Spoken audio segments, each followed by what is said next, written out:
Hi, you're watching Floyd Steinberg's YouTube channel. Today, let's take a look at the Sonicake Pocket Master. This is a portable guitar effects pedal, and I saw many favorable reviews of this on YouTube here, so I became curious if this is also usable with synthesizers. So that's what I'm going to try today in this video. I will also briefly compare this pedal to the relatively popular Zoom MS-CDR 70 Plus. This here is the 2024 update to that pedal, which is relatively popular among synthesizer users. So if you think that's interesting, please join me in this video. Here we go. This is the battery-powered portable guitar pedal with a mono input, stereo output, Bluetooth connector and USB. First synth I'm going to test this with is the Wolfbox here, which is connected to my MIDI keyboard over Bluetooth, and its audio output is going directly into my Zoom R4 multi-track recorder, so you can hear its original bass sound.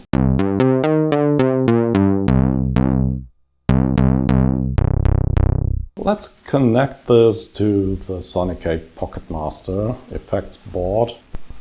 This goes out and this goes in and this goes in here. Let's select one of the sounds. One thing you can notice right away is there's quite a high level of noise coming from this unit. This may be okay for guitar tracks, but it's kind of distracting for synthesizers.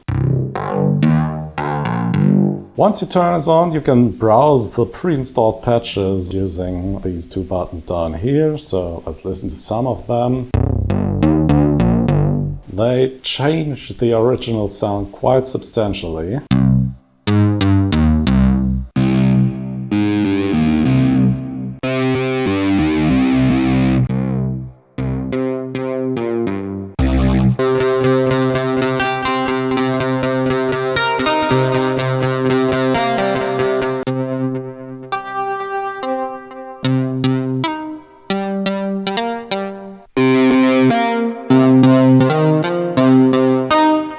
Let's take a look at the ambient patch here, which has no effects in it at the moment. Hold down the value button and then you can enter this menu. Press the value button once again. You can scroll through the existing effects in this patch with these buttons here. We have a gate, a chorus, distortion, an amp model, an impulse response effect, an EQ or equalizer, one more chorus, a ping pong delay and a reverb. Let's turn on the reverb, for example. You can do this by pushing the button, moving the cursor around lets you select different reverb algorithms.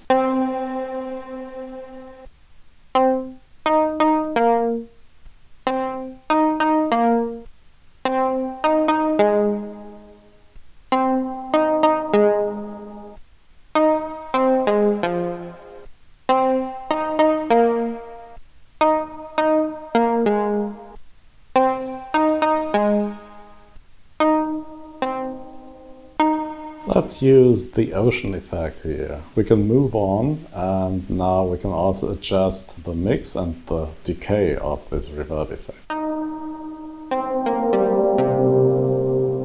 Let's try the same thing with the dream algorithm. Here we have more parameters we can change, for example, mix. Let's add some more decay. We can add damping here. And modulation.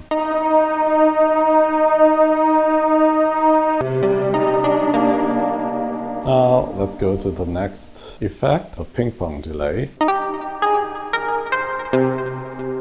And the maximum delay time is 1 second.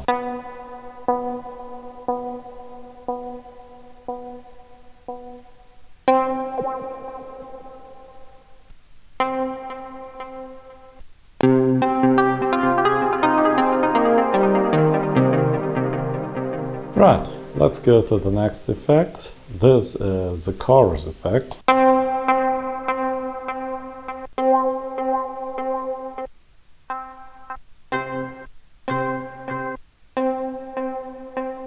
As you can see, you can choose from a lot of effects here.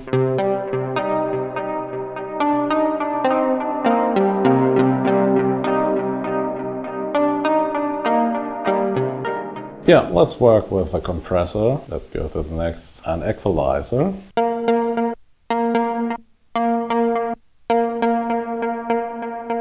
For example, let's boost the low end.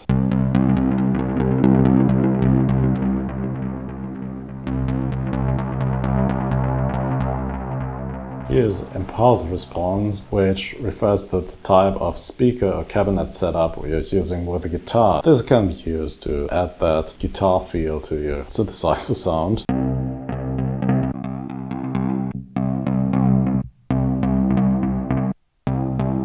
As you can see, you can also upload your own impulse response cabinet files here.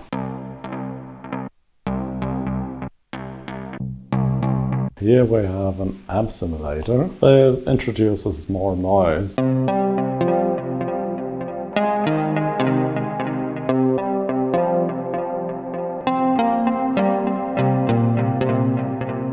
There are options here as well. You can change the volume, bass. There's another cue here, so let's, for example, turn on the brightness.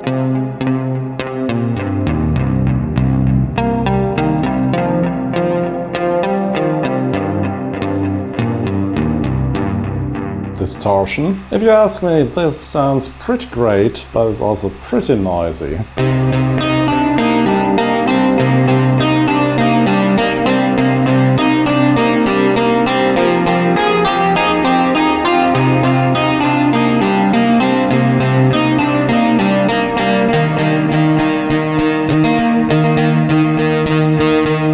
One thing is left. You can add another chorus, compressor or delay effect.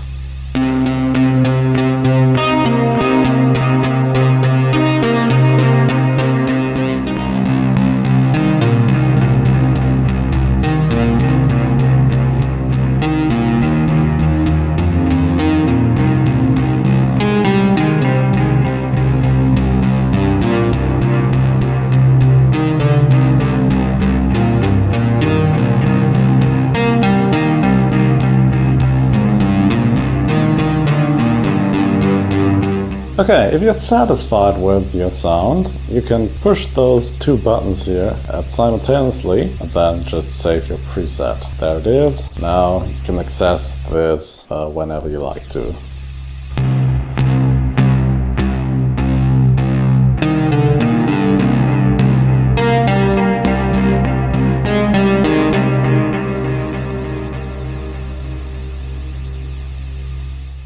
Okay, next I want to compare this to the new multi-stump MS-70CDR Plus by Zoom, which is a follow-up to its popular predecessor. This was made in 2024, and this is battery powered as well, but you have to use your own batteries. These are AA batteries. Let's insert them. Now let's turn this on by pushing in our cables here and hope the batteries will run long enough to actually finish this video session here. Here we go. Start recording.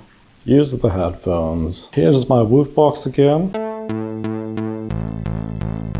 I'll just play back a sequence here and then I'll switch through some of the presets.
Let's take a look at how all of this works. Let's search for an empty slot here, and I can now use these 4 buttons here, which can also be pushed, to add my effects. And let's start with one of the chorus effects. So push this, then push this, and now you can move these cursor keys here around, and let's select the stereo chorus. Here it is. Push down the main button, and then we have the chorus here.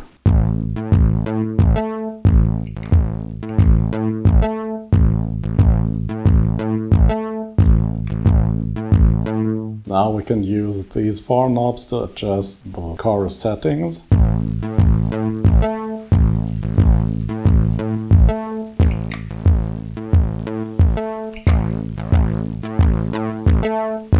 Let's add another effect, for example a delay effect.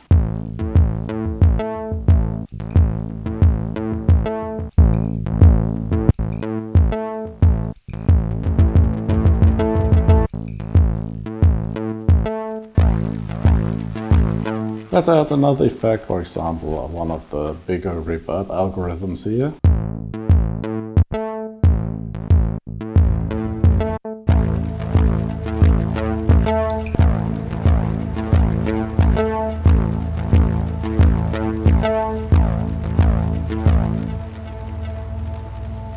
Yeah, one thing you can see here that the effects are color-coded, so if you switch through them, the delays will be blue, the reverbs will be green, chorus is cyan, and so on. There are up to 6 slots you can fill with effects here, and as on the Sonicake, you can arrange them in any order you like. The zoom pedal only has reverb and modulation effects, while the Sonicake has the amp models and the distortion effects, so that's one thing to keep in mind. The zoom pedal has a true stereo input.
And that's it for today. This Pocket Master multi-effects pedal that you can wear around your belt. And while I think this is great value for your money, ultimately it's not the best pedal for synth users because of its mono input and its relatively high noise level. Apart from that, it's really astounding what you get here for the asking price of around $60. Some of the reverbs and the chorus effects and delay effects sound really good, but the real stars of the show are the amp models and the impulse response effects here. So if you happen to be a guitar player, the Pocket Master might be worth a look. And if you think this was a good YouTube video, please do the YouTube thing. You can also support this channel on Patreon, or streaming my music on Spotify and Apple Music and so on, or by becoming a member of this channel by pressing the join button under this video. As always, thanks for watching and see you again very soon. Bye bye.